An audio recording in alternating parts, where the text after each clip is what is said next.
Okay, so part two of the C-2X repair and restore. Um, so since the last video, I have taken all of the switches out and taken them apart, cleaned them, put a little bit of D100L deoxide on them, and reinstalled them. Now all the switches are really pretty much dead quiet. So right now I do have it connected, so play a sine wave here. You can hear the sine wave. So, but now all the switches, all the volume pot, the balance pot, everything's really quiet, really nice. Balance pot is still stiff. There's some dried grease in there that really is hard to get to, or maybe impossible without really damaging it. So I didn't go that far. Um, the volume shaft, I was able to get to some of it, so it is looser and feels pretty good. But anyway, balance and volume pot is nice and quiet now. Um, the initial problem, well, I'll talk about that in a minute, but all the other, so I've got the volume up a little bit, and the bass and treble pots are quiet. The all the switches are quiet. Um, go through the selector switches, all quiet. Um, the yeah, one of the bigger problems with the C2X when it came to me was that it had this really loud squeak when it was turned on and off. That turned out to be a bad transistor. Um, I'll put a post about that on Audio Karma and talk about that when I'm done with this one. But the squeak is gone, so that's nice. And also, this is a regular version, and so people have been talking about how some of these regular versions, they stay hot even when you turn them off.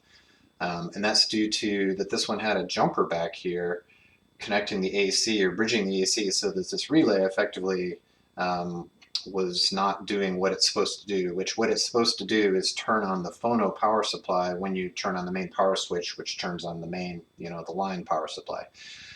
So I disconnected that uh, bridge back there, and now the phono power supply turns on and off with the relay, and it's cold when it's off. Transformer, you can feel a little bit of warmth on the power on the transformer when it's plugged in for a while, but very little. So I think that's works well, and I think it's how it's supposed to be. At this point, we've recapped all the electrolytics, so ES for the bipolars, KL for the audio stuff, and PW and PX and some WEMAs for the power supplies, so high temperature. Um, so it's very quiet now. If you recall, the phono was very loud, so I'll switch over to phono. But and I do have a short on phono 1, which I did have on the original video as well. But now the phono is very quiet. There's no waterfall sound. I have connected to turntable. It sounds really good, both moving coil and moving magnet. Um, so I think everything's really nice with this preamp at this point. Um, there's only one problem left that I want to address, and it's minor actually. It's almost inaudible, but it does exist, and so that's where. Let me turn the camera up just a little bit so you can see the oscilloscope in RU.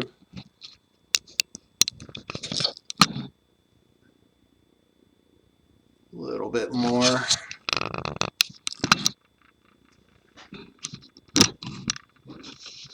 That should be good enough. So when I play a 1 kilohertz sine wave on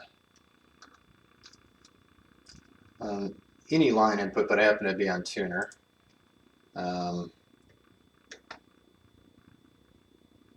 Whoops.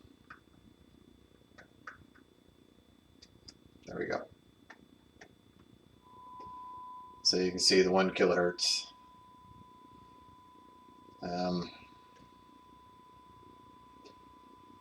Balance works. There's a slight difference. I mean, you know, on the device I'm using down here, it's the outputs from the preamp are nearly the same. You're seeing just a little bit of difference because you have some control over the inputs on the Focusrite that I use as far as an audio interface. Um, but the problem is that so I have that 1 kilohertz sine coming in. When I switch to another input, so if I switch from tuner to digital audio disc, for instance, if you're real quiet, you can hear it, even though the volume is turned all the way down. If I turn it up a little bit, you can see there's a little leakage of that sine wave from the other input, right? And there's actually, you can see just a little bit of 60 hertz. Now if I turn on the subharmonic filter, get you know, 60 hertz hum. It's super low down there. I think it's inaudible, but you can measure it. The leakage from one channel to the other is not inaudible. I can hear the sine wave. Um, and so the subharmonic, it happens on both channels. I can zoom in a little bit here. So when I turn the subharmonic filter on, you can see it, and it looks like 60 hertz to me. It happens on both channels. If I turn off this, then you can see it flattens out. So it's pretty quiet. It's just that when you turn subharmonic on, I get 60 hertz on both channels. Really, really low though.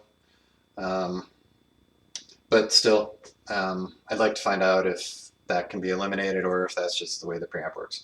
Anyway, that's it for now. Really almost done. Looking forward to taking it down and putting it on a proper power amp and speakers, listening to it. I've listened to it on the bench here and it sounds good so far. But I'm nearly done with this guy. It's been a long journey. Thank you.